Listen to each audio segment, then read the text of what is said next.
माननीय श्री ओम प्रकाश राजभर जी।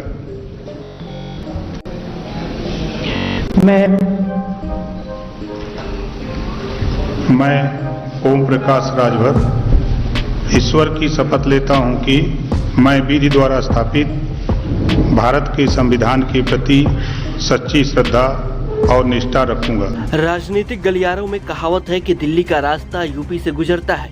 ऐसे में बीजेपी ने मिशन 400 के लिए यूपी में सियासी बिसात बिछाना शुरू कर दिया है।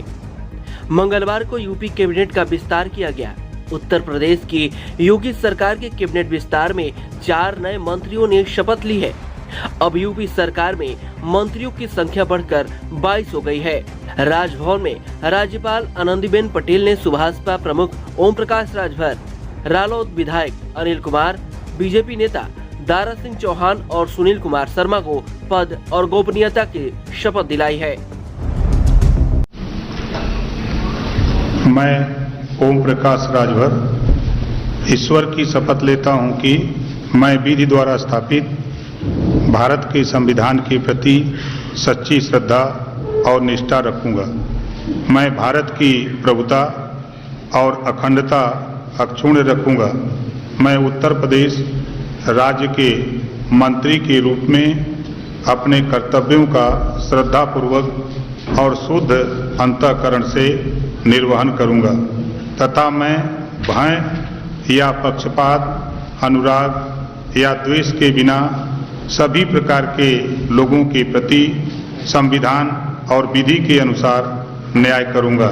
मैं ओम प्रकाश राजभर ईश्वर की शपथ लेता हूं कि जो विषय उत्तर प्रदेश राज्य के मंत्री के रूप में मेरे विचार के लिए लाया जाएगा अथवा मुझे ज्ञात होगा, उसे किसी व्यक्ति या व्यक्तियों को तब के सिवाय जबकि ऐसे मंत्री के रूप में अपने कर्तव्यों के सम्यक निर्वहन के लिए ऐसा करना अपेक्षित हो, मैं प्रत्यक्ष अथवा अप्रत्यक्ष रूप से ससूचित या प्रकट नहीं करूंगा।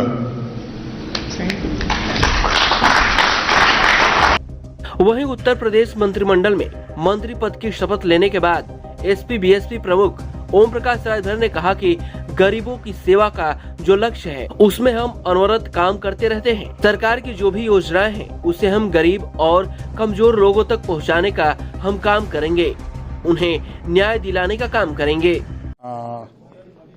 जो लक्ष्य है गरीबों की सेवा, उस लक्ष्य में हम अनवरत काम करते रहते हैं और उस लक्ष्य की पूर्ति के लिए हम सरकार के सभी लोग मिल करके सरकार पूरी तरह जो भी योजनाएं सरकार की हैं उन गरीब कमजोर के यहाँ तक पहुँचाने का काम करेंगे, उनको न्याय दिलाने का काम करेंगे, जो भी उनकी समस्याएं होंगी उसका निस्तारण करने का काम करेंगे। बड़ी जिम्मेदारी है, इसके साथ ही अब लोकसभा का चुनाव भी नजदीक आ गया है, क्या कुछ लग रहा है?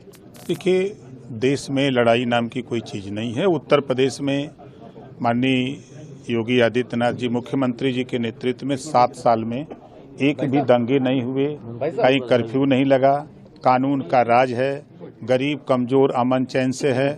जो पिछली सरकार समाजवादी पार्टी की सरकार थी, उस सरकार से इस सरकार की गरीब तुलना कर रहा है तो कहता है कि योगी जी की सरकार अच्छी है। लेकिन इस बीच उनके एक बयान ने सियासी हलचल बढ़ा दी है। अब मुझे देने का टाइम आ रहा है, आपको थोड़ी सी और ताकत लगाओ, कल पूर्वांचल राज्य अलग करा के तेरी सरकार बना के तुझे देने जा रहा है। अभी आपको पता नहीं अंदर में क्या कर रहा हूं, वो आपको पता लगेगा काम पर। हम आपको शासन देखना चाहते हैं, हम आपके हाथ में पावर देना चाहते हैं। आप आवास के लिए, शौचालय के लिए, पेंशन के लिए, रास्ता के लिए नहीं। जब तेरा मुख्यमंत्री जिस जिले में, जिस विधानसभा में जाएगा, पूरे जिले का प्रशासन होगा और पूछा जाएगा कि बताओ इस गांव में आवास क्यों नहीं बना। आपको बता दें, राजभर ने यूपी विधानसभा चुनाव 2022 में अखिलेश यादव की पार्टी सपा से गठबंधन किया था।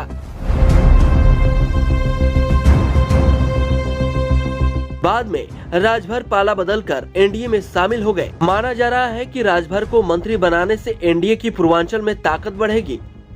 पूर्वांचल की जिन सीटों पर 2019 में बीजेपी को जीत नहीं मिली थी, उनमें भी जीत की संभावना बढ़ सकती है। दरअसल उत्तर प्रदेश में 4% राजभर वोट है। इतना ही नहीं, पूर्वांचल के 18 जिलों में राजभर की अच्छी पकड़ मानी जाती है। राजभर के आने से 16 लोकसभा सीटों पर बीजेपी को फायदा मिलेगा। राजभर को पूर्वांचल यूपी का प्रभावशाली ओबीसी नेता माना जाता है। उनके बीजेपी के साथ आने से गैर यादव ओबीसी वोटों में एनडीए की पैठ और मजबूत होगी। राजभर गाजीपुर से विधायक है।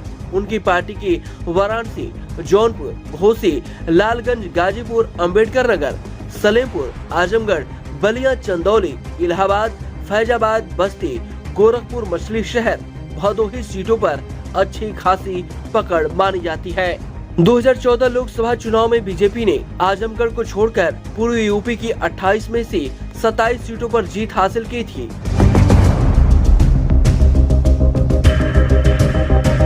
दो 2019 में जब यूपी में सपा, बसपा और आरएलडी गठबंधन में लड़े तो यूपी पूर्वी की 6 सीटें बीजेपी ने गंवा दी।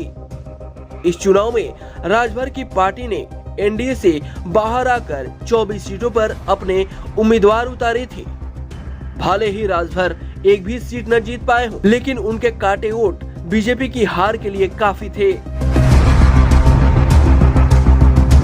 माना जा रहा है कि अब राजभर के एनडीए खेमे में जाने से इस नुकसान की भरपाई की उम्मीद की जा रही है।